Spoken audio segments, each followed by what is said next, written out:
जय राधा माधव कुंज बिहारी।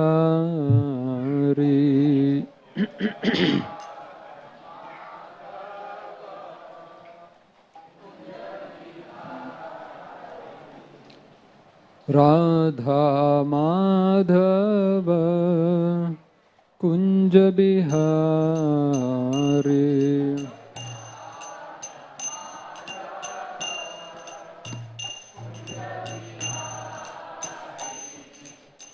गोपीजन वल्लभ गिरिवरधारी।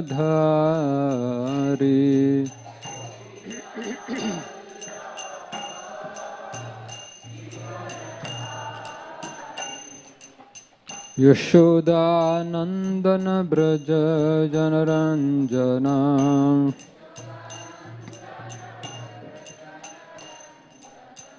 यमुनतीरवनचारी।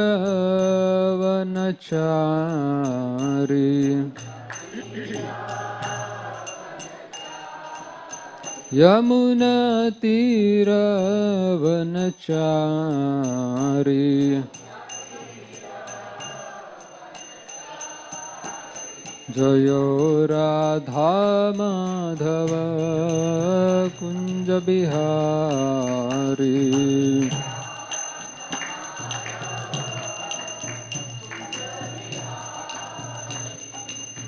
गोपीजन वल्लभ गिरिवरधारी।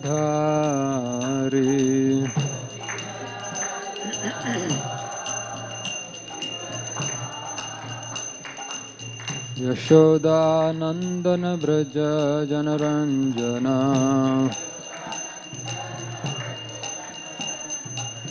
यमुनतीरवनचारी।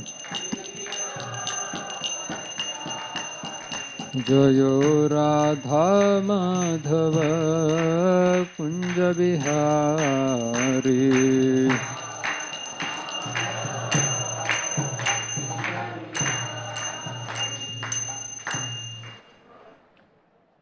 जय विष्णुपाद परमहंस परिव्रजकाचार्य अष्टोत्तर शत श्री श्रीमद अभय चरणारविंद भक्ति वेदांत स्वामी श्रील प्रभुपाद की जय।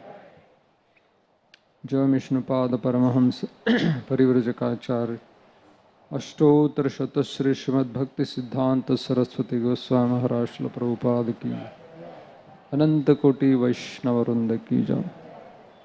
ग्रंथराज श्रीमद् भागवत महापुराण की जय। हिताय गौर प्रेमानंदे समवेद भक्त वृंद की जय। श्री गुरु गौरांग की जय। ओम नमो भगवते वासुदेवाय।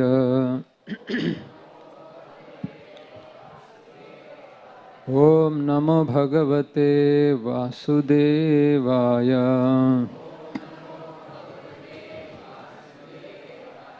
ओम नमो भगवते वासुदेवाय। नारायणं नमस्कृत्यं नरं चैव नरोत्तमं देवीं सरस्वतीं व्यासं ततो जयमुदीरये। नष्टप्रायेषु अभद्रेषु नित्यं भागवत सेवया। भगवती उत्तम श्लोके भक्तिर्भवति नैष्ठिकी। ओम अज्ञानतिमिरान्धस्य ज्ञानाञ्जनशलाकया चक्षुरुन्मीलितं येन तस्मै श्रीगुरुवे नमः। नमो विष्णुपादाय कृष्णप्रेष्ठाय भूतले श्रीमते Bhaktivedanta स्वामिनिति नामिने। Namaste Saraswati Deve Gauravani Pracharine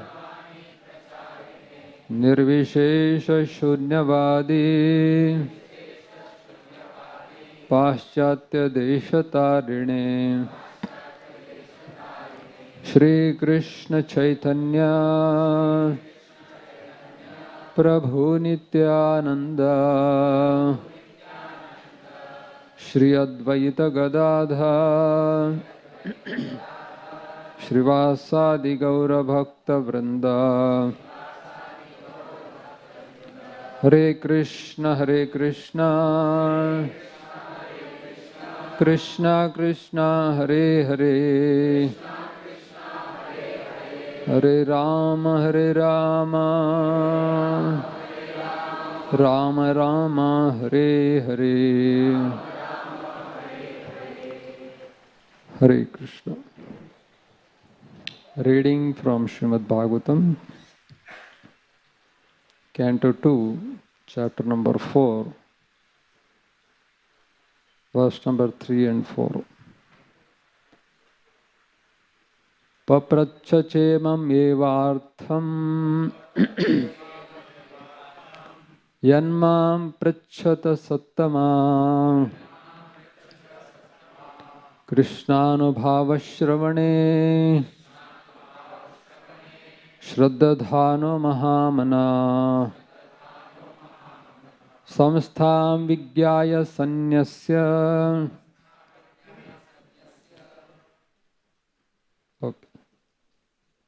Paprachachemam evartham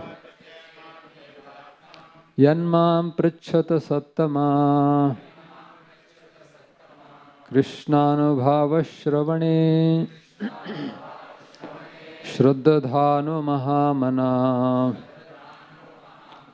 Paprachachemam evartham yanmam prachata sattama Krishnanubhavashravane Shraddhadhano Mahamana.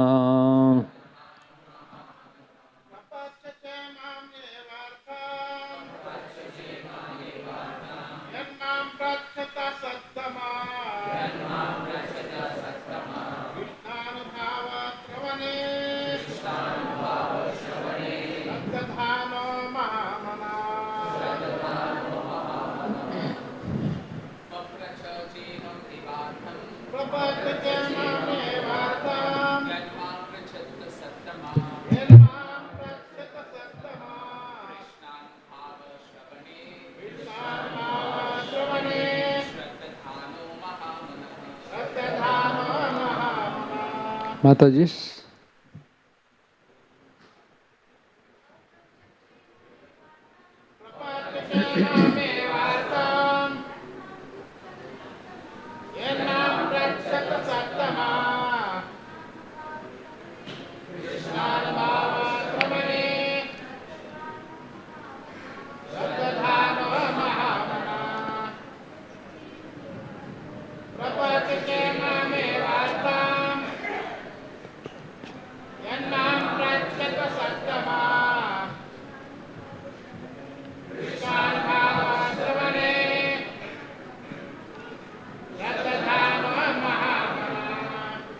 Papracha asked, cha also, imam this, eva exactly like, artham purpose, yat that, mam unto me, prachatha you are asking, sattama O great sages, Krishnanubhava wrapped in thought of Krishna, Shravane in hearing, Shraddhadhana full of faith, Mahamana the great soul.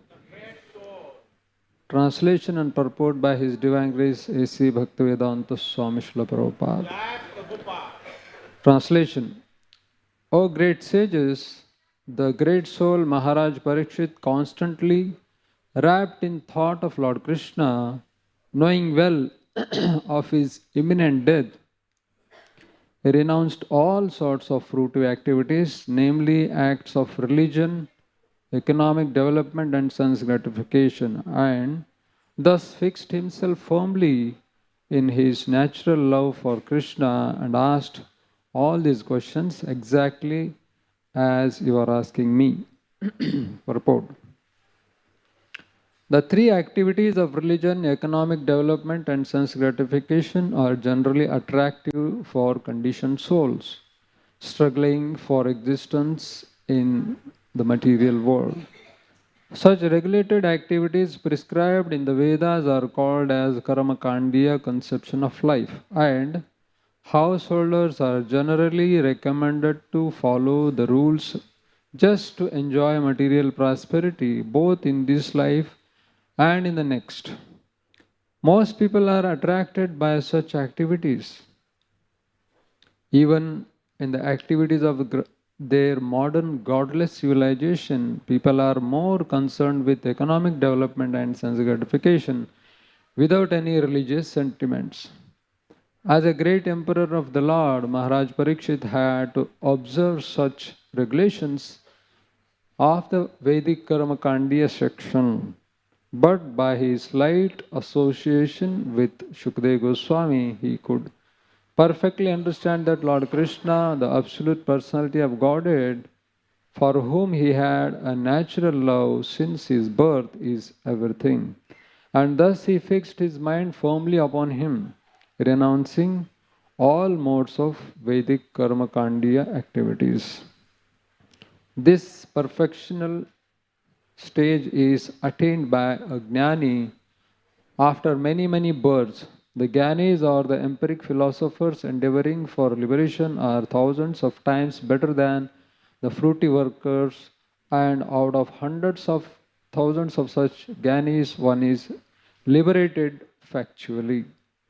And out of hundreds of such liberated persons, even one person is rarely found who can firmly fix his mind unto the lotus feet of Lord Sri Krishna, as declared by the Lord Himself in Bhagavad Gita. Maharaj Parikshit is specially qualified with the word Mahamana, which puts him on an equal level with the Mahatmas described in the Bhagavad Gita.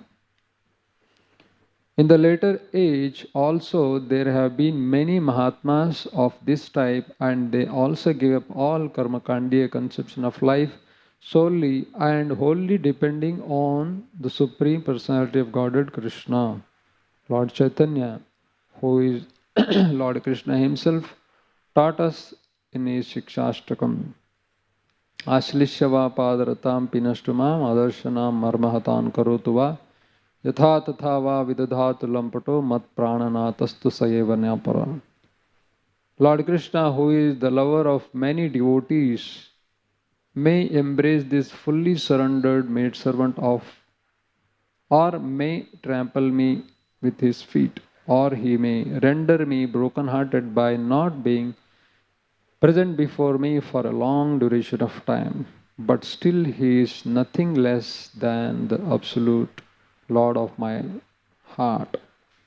Srila Rupa Goswami spoke thus: O Lord of the poor who do not, O Lord of the poor, do what you like with me, give me shelter, mercy or punishment. But in this world I have none to look up to except your Lordship. The Chataka bird always prays for the cloud, regardless of whether it showers rains or throws a thunderbolt. Srila Madhavendra Puri, the grand spiritual master of Lord Chaitanya, took leave of all Karmakandiya obligations in the following words: O my evening prayer, all good unto you. O my morning bath, I bid you goodbye.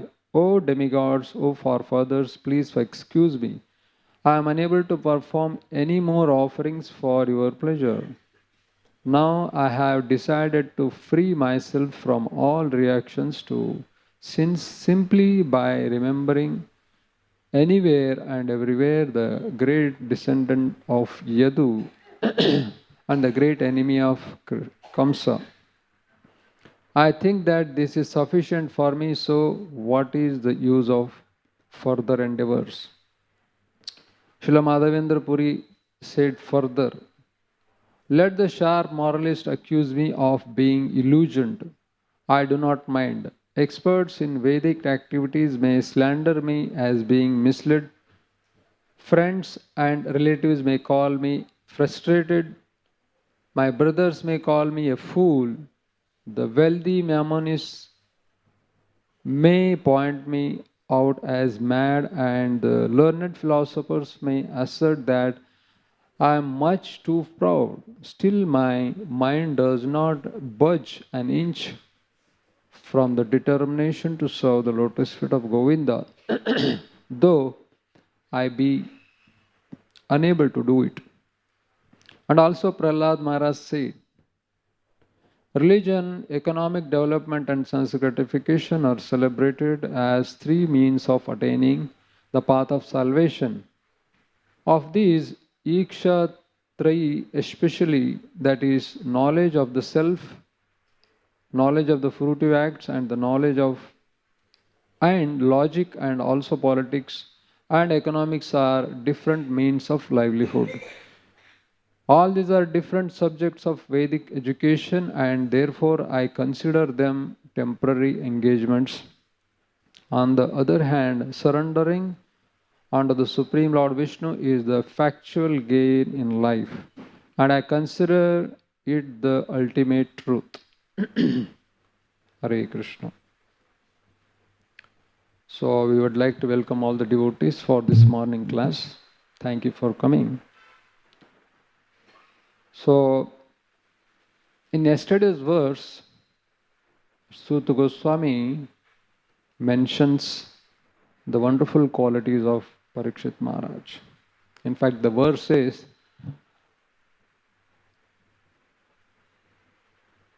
Jaya Sutagara Pashun Dravinam Bandhishu Rajye Chavikalam Nityam Vivirudham Mamatam Jaho. That means there were so many insurmountable attachments for Parikshit Maharaj to give up. But because he was firmly fixed up at the lotus feet of the Lord, therefore he could easily give them up.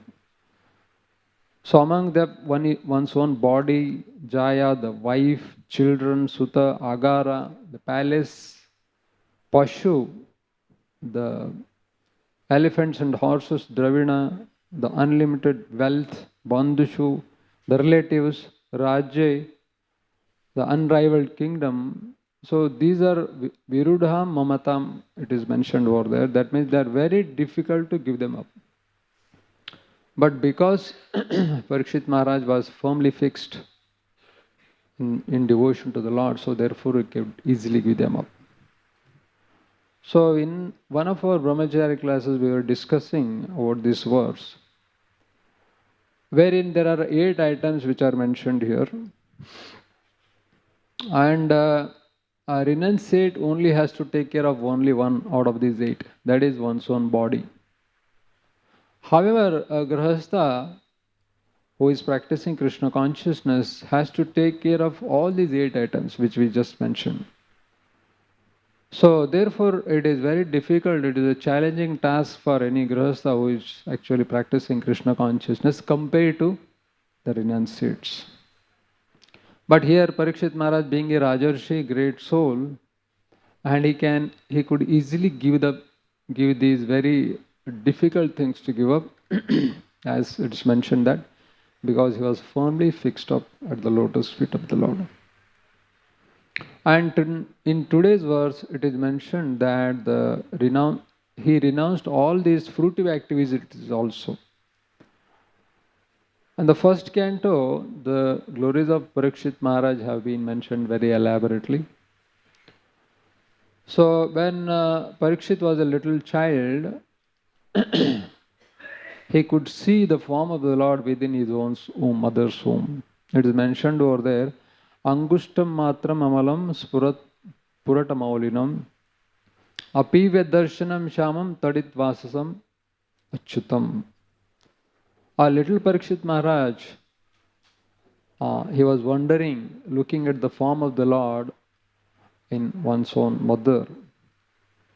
Because when Ashwatthama had attacked this baby boy Parikshit with his Brahmastra, so the Lord protected him. And in the purport, Srila Prabhupada mentions how he was protected. He gives two reasons.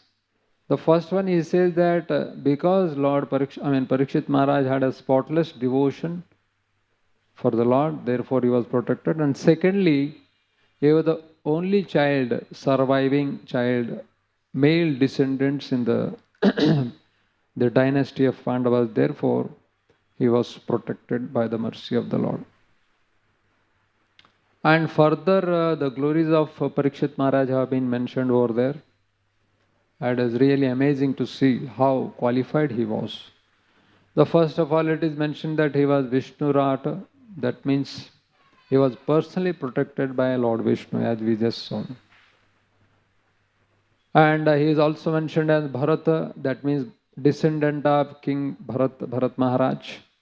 And then Parikshit, as the name itself suggests, that he was examiner, because he was trying to examine everyone, easy Krishna or easy Krishna, like that. Therefore, he is also known as Parikshit Maharaj. Veera, he was a great warrior, because he withstood unbearable heat of Brahmastra even in one's own mother's womb. Therefore, he is called as Veera. He is also known as Rukan Rishu. That means he was a tiger among the men and who was powerful to take care of the entire population. And sixthly, he is mentioned as emulating qualities of great personalities. He is equal to Lord Ram and King Shiva, it is mentioned earlier. His kingdom was as good as Lord Ram's kingdom. And then he is a representative of the Supreme Lord, Supreme Personality of Godhead, because he ruled the world under the guidance of the qualified Brahmanas. He is also known as introspective, because he could immediately realize his mistake of garlanding of a dead snake on the neck of that rishi. So therefore he could immediately understand his own mistake and take action. And then he could detect Kali, which was undetectable, and also punish him and chastise him. So such were the qualities of Parikshit Maharaj. Such a great Rajarshi. And because of his unflinching faith in Lord Krishna's devotion, so he was saved from Brahmastra. Such a great heinous act committed by Ashwatthama. Although he was protected by this great Brahmastra, but he was unable to protect himself from this Brahmashapa, because the Shringi had cursed him.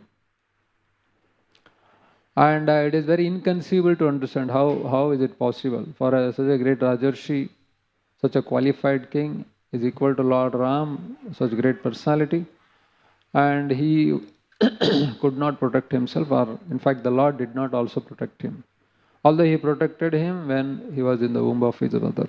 And it's really inconceivable. And it is mentioned over there about Parikshit Maharaj, the great emperor, Tiraskrita Vipralabdha Shabda Kshipta Hata Api Nase Tat Pratikurvanti Tad Bhakti Prabhavopi Saha. That means he was so tolerant. It is mentioned that Tiraskrita, being defamed, although if one is being defamed, Vipralabdha, also being cheated, cursed, he is being cursed, Shapta, Akshipta is being neglected, Hata, even being killed. Huh? Although all these things have happened to him, but he is willing to tolerate and forgive them. Hmm? So one may say that, okay, I'll forgive you. But the point here is he is Prabhavopi Saha. That means he was capable of retaliating the curse. That means he could actually take care of the curse. He could actually counter curse even Shringi. But he did not do that. Because being a pure devotee of the Lord, he was endowed with all mystic opulences, mystic powers, so he could easily curse. But he did not do so because he took it as a mercy of the Lord. So thus Parikshit Maharaj renounced everything and took shelter of the sages and asked wonderful questions which gave birth to this great epic, Srimad Bhagavatam. Similarly, his Arjun also, he was also in difficulties, so therefore he approached the Lord and therefore he asked few questions, and that gave rise to the great, another epic, Srimad Bhagavad Gita. So therefore, this is a great dynasty of Pandavas who are actually able to give these two great, wonderful epics for the entire human civilization to enlighten themselves. And actually, when you compare Parikshit Maharaj, his qualities, so I was just going through the Bhagavad Gita, 12th chapter, 13th chapter, text number 8 to 12, those verses, Amanitvam, Adambitvam, what is knowledge and what is not knowledge. Krishna very clearly mentions over there. And so exactly it fits to his personality. First is Amanitvam. He was perfectly humble. And Adambitvam. Okay, and he was having no pride at all. Although he was the ruler of the world, he was totally prideless. Ahimsa, that means he is non-violent. That means he did not retaliate to the curse of Shringi. He was very tolerant. Ahimsa, then Kshanti, that is again the tolerant. He was willing to tolerate that injustice that had come upon him by the curse of Shringi. Arjavam is very simple at heart. Although he had such great powers, but he did not utilize them for his own protection. He was very simple. Acharya Upasanam. This is also very important. So although he was having all these kingship and so much of power and mystic opulences, but he simply approached the bona fide spiritual master, who is none other than Shukadeva Goswami, for his deliverance.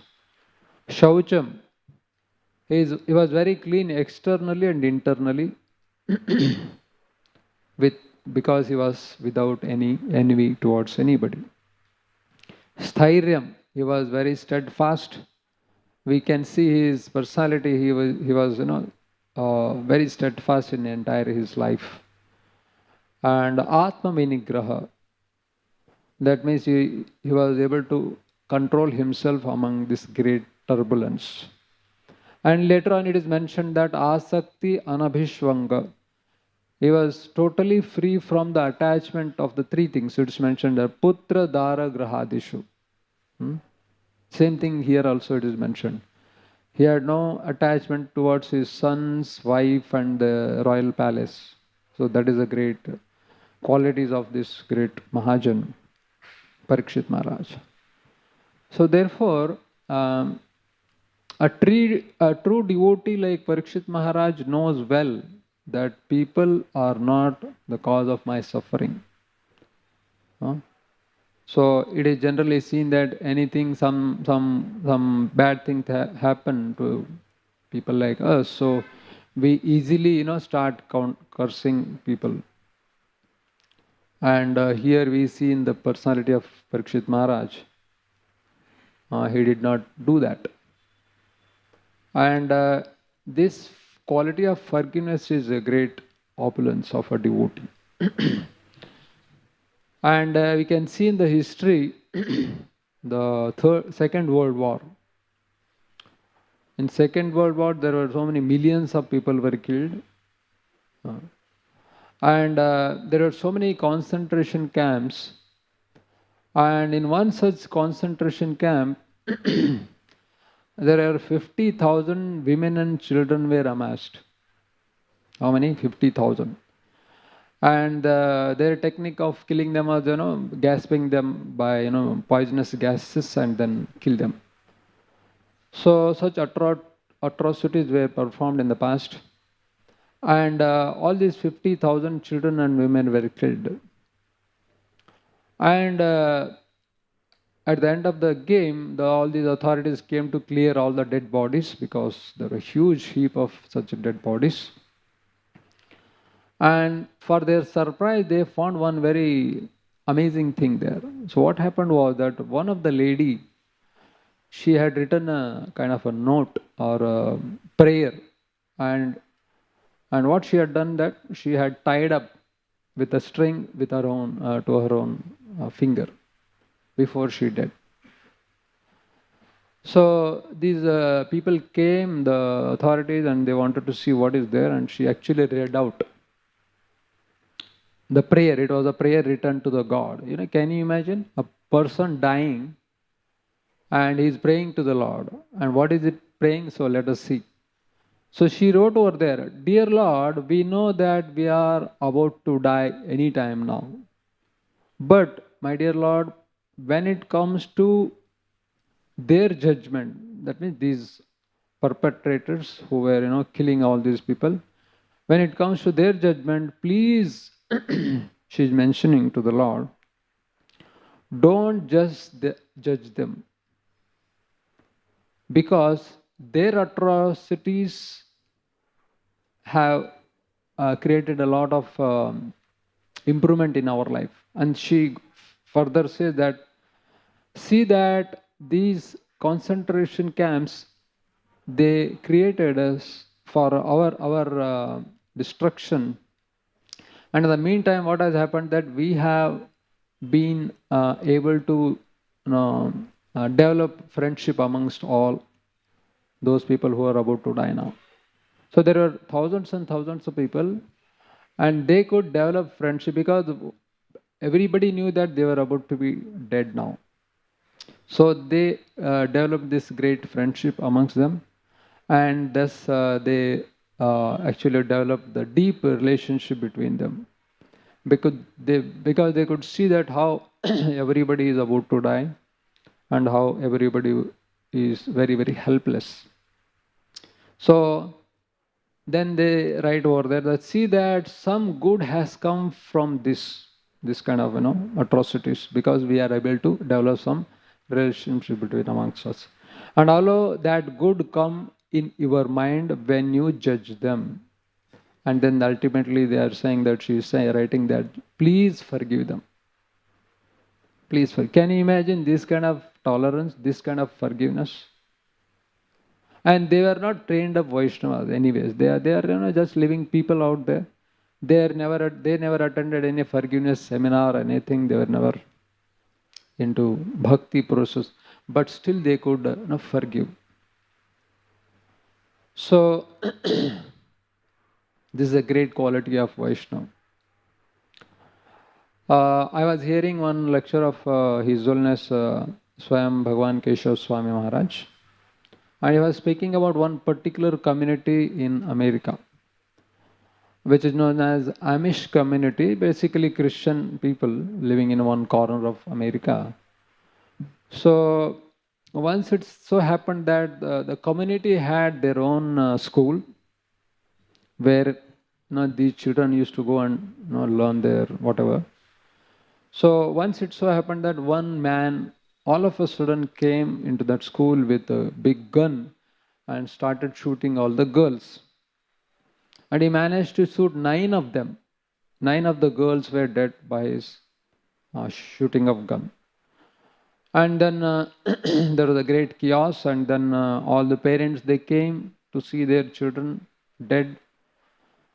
And what happened after that is very important. This looks very familiar. Nowadays we see that people are taking their guns and going and hitting people every now and then. But what happened after that is very amazing. That the parents of these, girls, 9 of them, they all came together. They decided to go to the home of this person. Of course, then later on, what happened? After killing all these 9 girls, he also shot himself, and he was also dead. So then this happened in the morning. In the afternoon, all these parents, they go to the house of this person who has shot all these girls. And why they went? They wanted to comfort the family of this gunman, because he is also dead now. So they went to all these parents, they go to this person's home, and they are comforting his wife and these parents, saying that we don't hold any grudge anyway, so please don't take it like that. So although he might have killed our children, but we forgive him. Don't worry. So, and then they ended up going to his funeral also. Who can do that? They ended up going to his funeral. It is mentioned that all the community of this Amish community people, they could go and they could attend the funeral.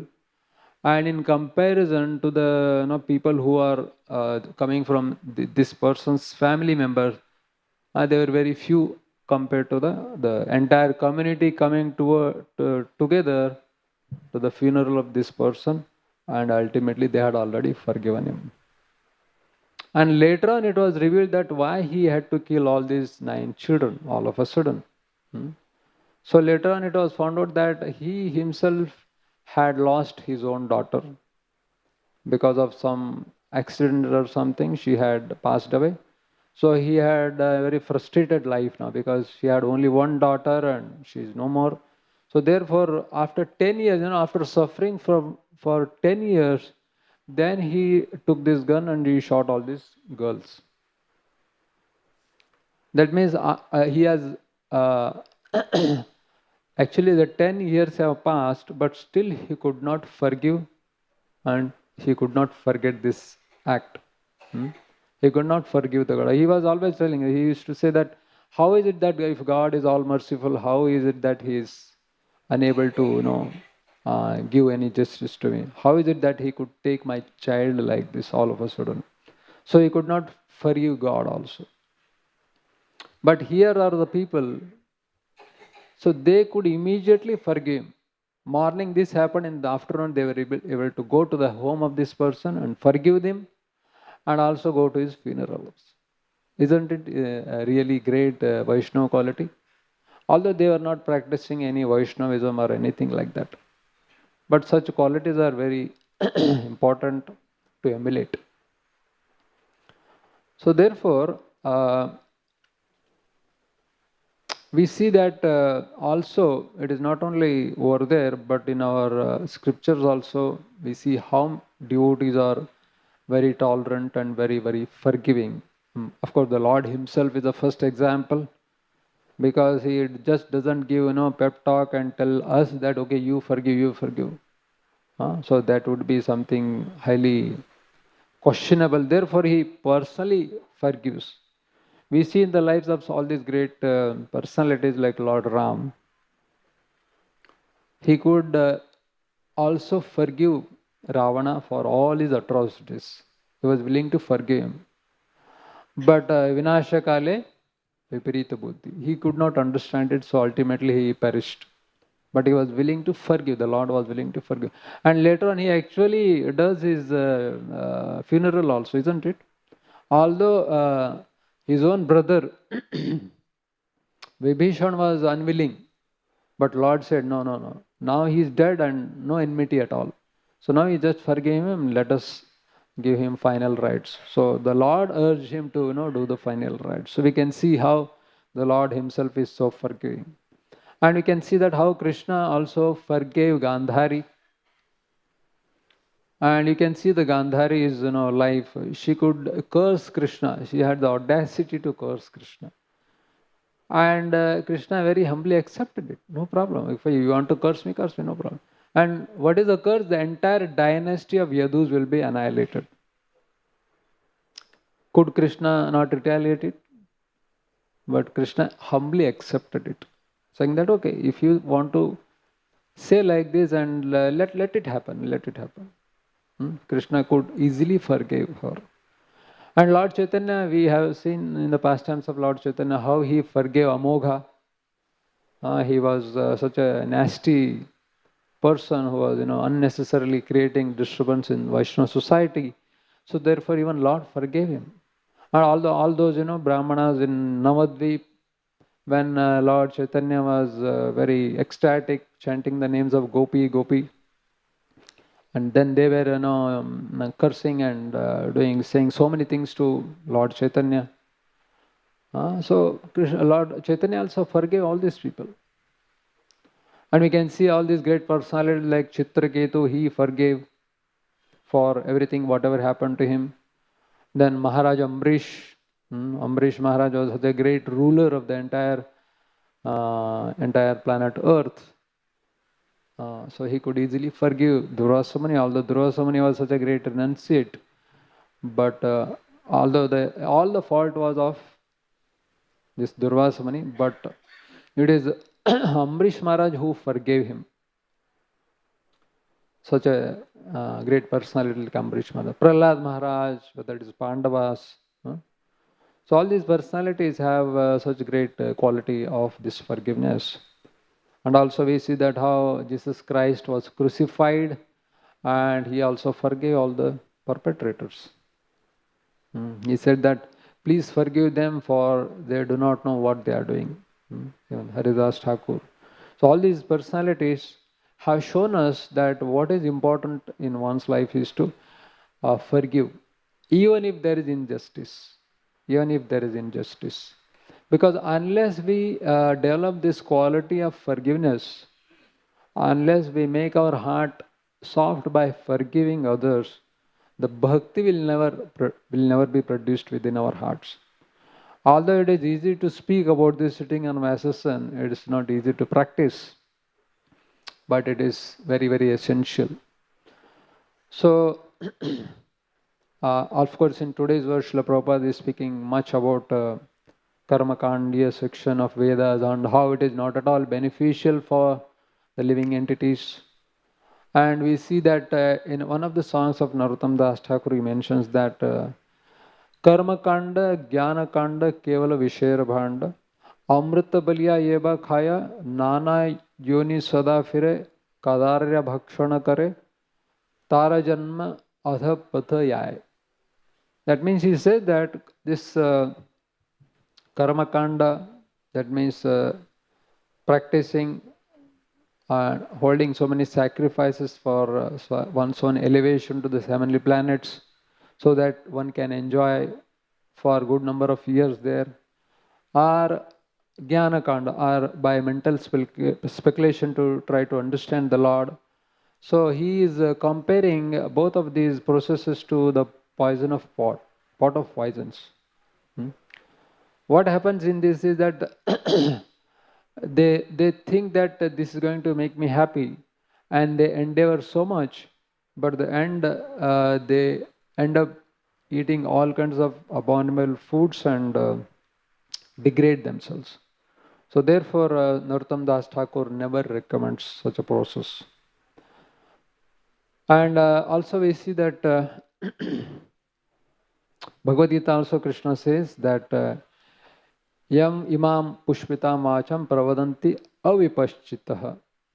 Pravadanti avipashchita. Avipashchita means he says that men are poor fond of knowledge. Because their knowledge is very, very less, because they do not understand what is right and what is wrong. So they end up performing these great sacrifices and elevate themselves to the kingdom of these demigods. But ultimately they come down. So therefore there are three sections of Vedas, Karma Kanda, Jnana Kanda and Upasana Kanda. Karma Kanda, as we just see that it is basically performing sacrifices. Jnana Kanda is trying to understand this absolute by one's own mental speculation. And finally, the Upasana Kanda, again, there is a mention of demigod worship and also mention of Lord Vishnu.